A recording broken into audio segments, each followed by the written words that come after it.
तो आज हम देखते हैं चैप्टर 31 अपील। अपील कहते किसे हैं? अधीनस्थ न्यायालय के निर्णय की विधि के प्राधिकार के अधीन रहते हुए उच्चतम न्यायालय में साधिकार चुनौती अपील कहलाती है।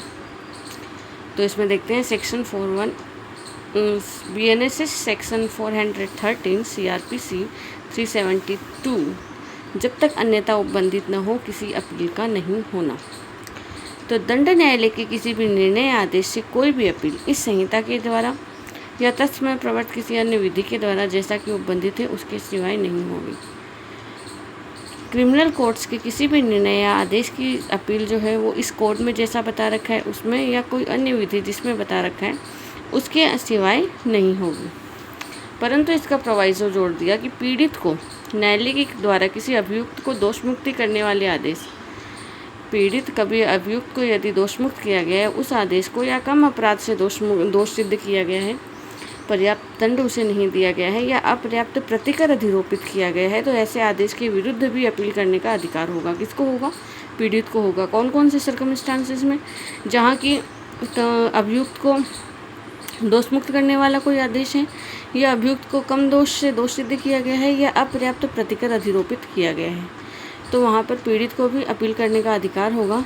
और ऐसी अपील उसी न्यायालय में होगी जिसमें ऐसे न्यायालय के दोष सिद्धि के आदेश की मामूली तौर पर अपील होती है। जहाँ दंड न्यायालय के ऐसे आदेश की अपील होती है उसी न्यायालय में अपील की जाएगी। अब हम देखते हैं अपील से रिलेटेड कुछ केस लॉज। पहले हम उनको समझते हैं, फिर हम आगे की सेक्शंस करेंगे। तो सबसे पहले अपील CRPC चैप्टर 29 सेक्शन 372 से 394, BNSS chapter 31 section 413 to 435। Appeal क्या है? अधीनस्थ न्यायालय के निर्णय की विधि के प्राधिकार के अधीन रहते हुए उच्चतम न्यायालय में साधिकार चुनौती अपील है। साथ ही में अपील के लिए ऐसा भी बोला जाता है कि निचले न्यायालय की त्रुटियों को उच्चतर न्यायालय में सुधारने का जो आवेदन है वो भी अपील कहलाता है। अपील के संबंध में केस लॉज है गरिकापति वर्सेस सुभैया चौधरी।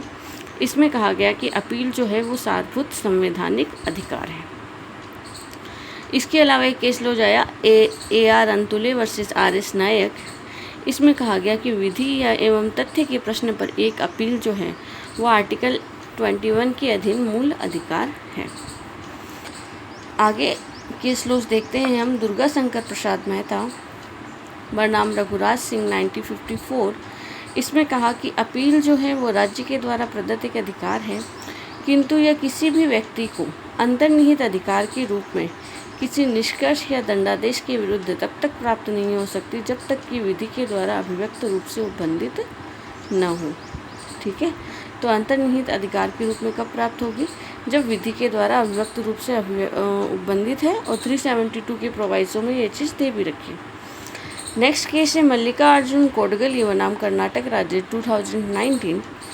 इसमें कहा गया कि 372 का जो प्रावधान है वो पीड़ित को उच्च न्यायालय से विशेष अनुमति की आवश्यकता के बिना बरी होने के खिलाफ अभियुक्त के दोष मुक्त होने के खिलाफ अपील करने का एक स्वतंत्र ठोस अधिकार प्रदान करती है।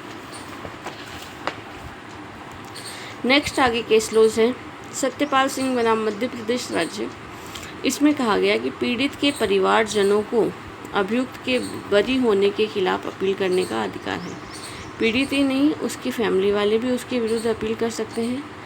फिर भी उसे 378 की क्लोज 3 CRPC के तहत उच्च न्यायालय से अनुमति प्राप्त करनी होगी।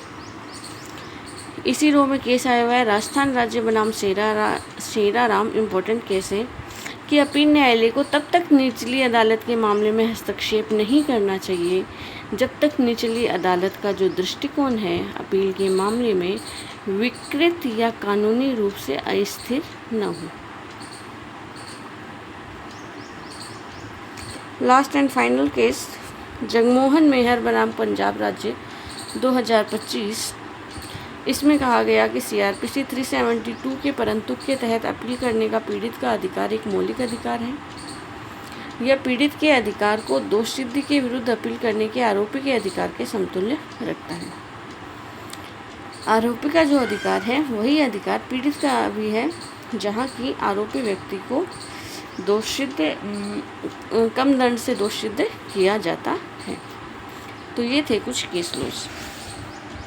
आगे देखते हैं सेक्शन 414 CRPC 373।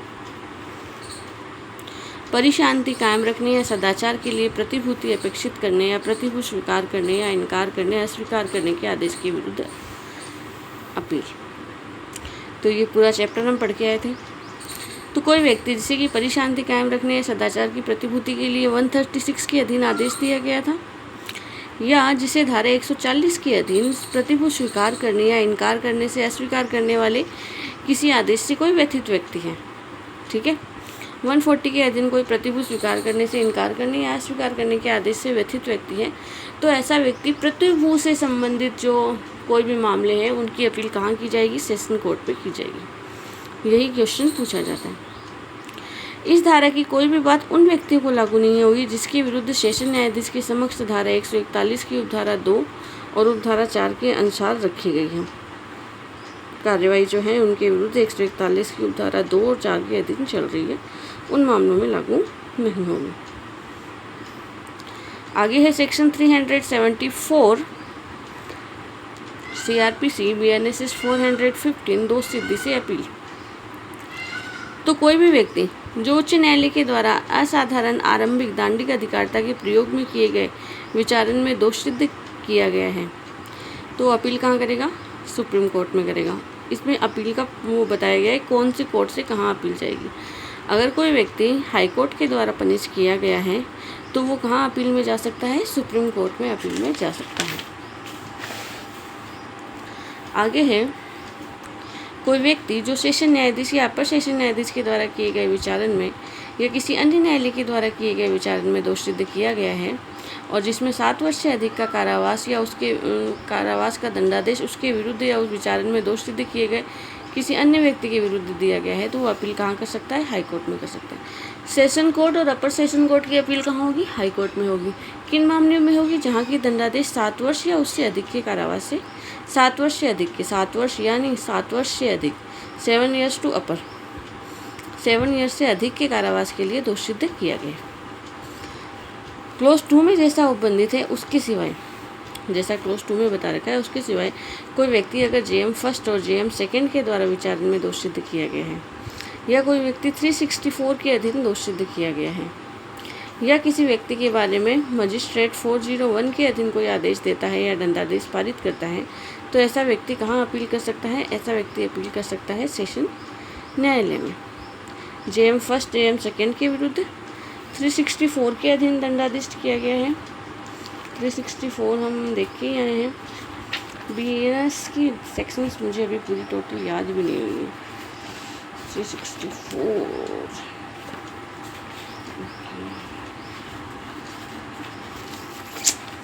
364 है जबकि मजिस्ट्रेट पर्याप्त कठोर दंड का आदेश नहीं दे सकता। 325 ओके। और साथ में हमने क्या देखा था? 401 निर्णय से रिलेटेड आएगी, निर्णय वाले चैप्टर में। तो 401 क्या कह रही है? Let's see. हाँ, सदाचरण की परिवीक्षा या भर्त्सना पर छोड़ने का आदेश। तो इन दोनों के विरुद्ध जो अपील है plus JM first JM second के द्वारा दोष सिद्ध किए गए मामले में कोई अपील है तो उसकी वो कोई मामला है तो उसकी अपील कहाँ की जाएगी? सेशन कोर्ट में की जाएगी। और जब कोई अपील भारतीय न्याय संहिता की धारा 64, 65, 66, 7, 71 तक के अधीन जो कि रेप ऑफेंसेस से संबंधित है फाइल की गई है, तो अपील फाइल करने की तारीख से कितने दिनों के भीतर निपटारा किया जाएगा? 6 माह के भीतर निपटारा किया जाएगा। वेरी इंपॉर्टेंट टाइम ड्यूरेशन काफ़ी इम्पोर्टेंट है। नेक्स्ट आगे है सेक्शन 416 CRPC 375। कुछ मामलों में जब अभियुक्त दोषी होने का अभिवचन करे तब अपील नहीं होगी। जहाँ की 415 में किसी बात के होते हुए अभियुक्त व्यक्ति ने दोषी होने का अभिवचन किया है और वह ऐसे मामले में दोष सिद्ध किया गया है, दोषी होने का अभिभाग स्वयं कर रहा है और वह दोष सिद्ध किया गया है, तो यदि दोष सिद्धि उच्च न्यायालय के द्वारा की गई है तो कोई अपील नहीं होगी। और यदि दोष सिद्धि सेशन न्यायालय प्रथम वर्ग मजिस्ट्रेट द्वितीय वर्ग मजिस्ट्रेट के द्वारा की गई है तो अपील कहाँ, किस लेवल, किस चीज़ पे की जाएगी? दंड के परिणाम या उसकी वैधता के बारे में ही हो सकती है। ठीक है। If conviction is by a court of session magistrate of the first and second class except as to the extent and legality of the sentence। तो दंड का परिणाम और साथ में उसकी लीगलिटी, इन दो चीज़ों पर ही अपील की जा सकती है, अन्यथा अपील नहीं की जा सकती। काफ़ी इम्पोर्टेंट है। नेक्स्ट सेक्शन नेक्स्ट क्लास में देखेंगे।